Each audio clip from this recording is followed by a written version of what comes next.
Salut, chers amis, j'espère que vous allez tous très bien. Aujourd'hui, je vais donner mon avis concernant une vidéo que j'ai découverte sur Internet. Dans cette vidéo qui s'intitule Pourquoi je suis athée, un monsieur explique la raison pour laquelle il ne croit pas en l'existence de Dieu. Je crois sincèrement que seul le Saint-Esprit peut vraiment convaincre un athée du fait que Dieu est réel, car c'est le Saint-Esprit seul qui nous convainc du péché et de l'état de notre cœur. Mais je tenais quand même à donner mon avis sur cette vidéo que je trouve vraiment intéressante. L'auteur de la vidéo avance plusieurs arguments pour soutenir son choix d'être athée. Je vous énumère certains de ces arguments. Alors, argument numéro 1. Les hommes ont inventé l'idée d'un Dieu créateur afin de donner un sens à certaines choses difficiles à expliquer. Mon avis est le suivant. Je suis totalement d'accord avec son observation lorsqu'il dit que notre univers est complexe et qu'il est souvent difficile pour un être humain d'expliquer certaines choses. Mais je tenais à dire que la complexité de notre univers témoigne exactement de l'existence de Dieu, car bien évidemment, il est totalement impossible que tout ce que nous voyons autour de nous soit apparu par hasard. Je tenais aussi à dire que Dieu ne se révèle pas seulement à travers sa création, mais Dieu se révèle aux humains en ayant aussi une relation personnelle avec eux. Ce qui veut dire bien évidemment que l'idée de Dieu découle d'expériences vécues réellement dans le passé, d'une interaction réelle entre les hommes et Dieu lui-même. Je crois également que Dieu a mis dans l'esprit de tout un chacun la conscience de son existence. Et c'est la raison pour laquelle la plupart des hommes manifestent le besoin de se connecter à lui. Plusieurs peuples de divers horizons expriment ce besoin de façon différente au travers de diverses pratiques et croyances religieuses. Et en réalité, tous ceux qui se disent athées choisissent d'ignorer ce sentiment, d'ignorer cette vérité et de se rebeller contre Dieu, contre l'autorité suprême de Dieu. Et je crois sincèrement que Dieu qui est juste a donné à tous une certaine mesure de foi. Par ailleurs, en écoutant les dires du monsieur, il semblerait que pour lui, les hommes à l'époque étaient sans intelligence ni aucun esprit critique. Évidemment, cela n'est pas vrai du tout. Les hommes à l'époque n'étaient pas sans intelligence. Un très bon exemple qui prouve cela serait le cas du mystère sur la méthode de construction des pyramides égyptiennes. En effet, jusqu'à présent, personne n'a encore été à mesure d'expliquer clairement et avec conviction la méthode que les hommes de cette époque ont utilisée afin de construire les pyramides que l'on retrouve en Égypte. Et pas qu'en Égypte d'ailleurs. On trouve ces pyramides à divers endroits sur la planète. Les pyramides ont été construites des milliers d'années avant Jésus-Christ, selon les archéologues eux-mêmes. Personne ne sait exactement la date, mais en tout cas, ces pyramides datent de très longtemps. Malgré la technologie avancée que nous possédons, il est encore impossible d'expliquer clairement comment ces pyramides ont été construites. Mais récemment, en 2018, un chercheur affirma que les Égyptiens de l'Antiquité auraient utilisé l'ombre du soleil et les jours d'équinoxe pour aligner leurs pyramides sur les points cardinaux. L'on ne sait pas si cela est vrai, mais une chose est sûre, c'est que cela prouve que les gens à l'époque étaient d'une grande intelligence et avaient également une technologie à eux. Argument numéro 2. Ce n'est pas aux non-croyants de prouver que Dieu existe, mais aux croyants de le prouver. Ma réponse?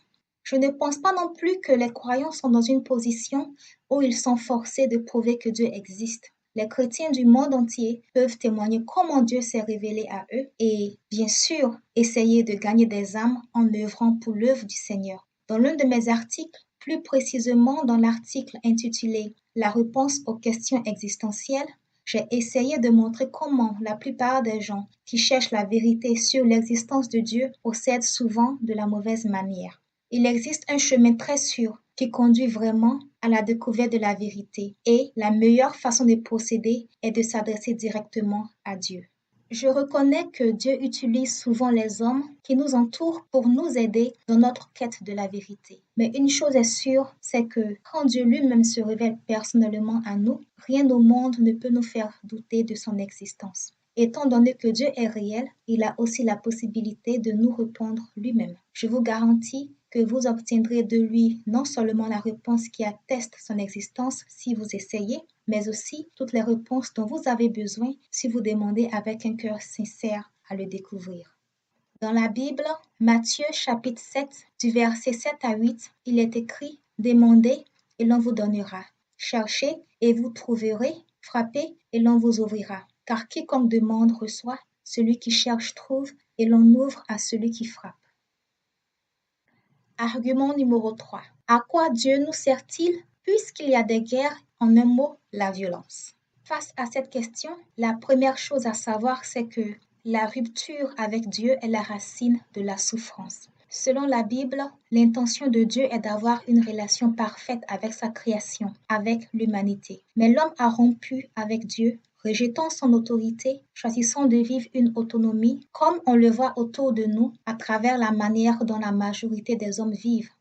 Les gens choisissent de ne pas se soumettre à Dieu en pratiquant le péché. Cette rupture mène aux souffrances liées au rejet de Dieu, comme par exemple les violences entre les hommes. Mais heureusement pour nous, la parole de Dieu dit qu'un jour, Dieu mettra fin à la souffrance et les choses ne resteront pas ainsi pour toujours. Dans la Bible, Dieu promet aussi une nouvelle création. Dieu promet d'essuyer toute larme des yeux des hommes et la mort ne sera plus. Il n'y aura plus ni deuil, ni plainte, ni souffrance, car ce monde de souffrance aura définitivement disparu. On peut le voir dans Apocalypse au chapitre 21 du verset 3 à 4. Enfin, Jésus a souffert pour mettre fin à la souffrance. Il a souffert la condamnation divine pour la rébellion des hommes, un poids inimaginable. Cette souffrance de Jésus n'était pas vaine. Il portait le jugement que nous méritions. En lui donnant notre vie, il nous promet la victoire sur la mort qui est le salaire du péché.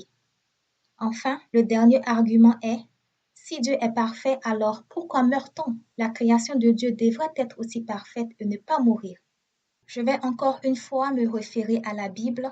Dans Romains au chapitre 5, verset 12, il est écrit: Par un seul homme le péché est entré dans le monde, et par le péché la mort, et qu'ainsi la mort a passé à tous les hommes en ce que tous ont péché.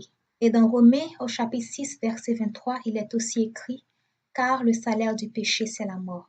Adam, le premier homme qui avait eu un commandement de la part de Dieu, a été désobéissant et a mangé du fruit défendu. Dieu lui révéla la conséquence de sa désobéissance et lui dit: Car tu es poussière et tu retourneras à la poussière. Genèse chapitre 3, verset 19. Par la transgression d'Adam, la mort est entrée dans le monde, la création tout entière est devenue corrompue. Chaque être humain porte le germe de la mort en lui et finira par mourir un jour. Tous les hommes ont péché personnellement et se sont placés eux-mêmes sous la sentence de la mort. Mais encore une fois, il y a une très bonne nouvelle, c'est que, en donnant notre vie à Jésus, comme on l'a déjà dit, il nous promet la victoire sur le mal et sur la mort qui est le salaire du péché. Pour conclure et couronner le tout, j'aimerais partager avec vous cette petite anecdote que je crois s'accorde bien avec notre sujet. Je vous relate l'histoire. Un homme qui était chrétien avait un ami athée et il lui fit livrer un magnifique chef-d'œuvre constitué de lots de globes en verre et en porcelaine peints et gravés. Un magnifique chef-d'œuvre. Les globes qui étaient faits de verre étaient reliés les uns aux autres et retournés sur eux-mêmes grâce à un mécanisme d'horloger. À cette époque de l'histoire, un chef-d'œuvre d'une telle complexité était vraiment quelque chose d'impressionnant et considéré comme quelque chose d'extraordinaire. L'œuvre était censée représenter le système solaire. L'athée trouva l'objet chez lui quand il rentra. Il ne put que s'extasier devant une telle prouesse, un tel chef-d'œuvre. Quand il demanda à son ami qui était l'artiste qui avait fabriqué ce chef-d'œuvre, son ami lui répondit: Personne ne l'a fabriqué. Elle s'est faite toute seule.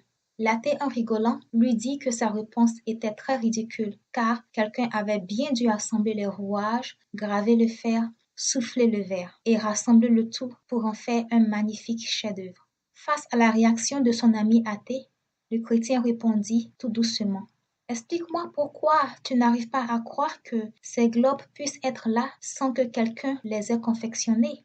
Son ami athée lui dit: Mais parce que c'est impossible, et c'est évident que c'est impossible. Et le chrétien lui répondit: Ne crois-tu pas que l'univers, les atomes et notre planète existent sans un créateur au-dessus de nous? L'univers n'est-il pas infiniment plus beau et plus complexe que cette babiole? Le monsieur athée se mit alors à réfléchir. Ah, tu m'as bien eu. Et en plus, tu as parfaitement raison. Il se mit dès lors à y réfléchir sérieusement et finit par croire en l'existence de Dieu, le créateur de tout l'univers. C'est la fin de notre petite histoire. J'espère que vous l'avez aimée. Merci de m'avoir écouté. Que Dieu vous bénisse. Bye bye.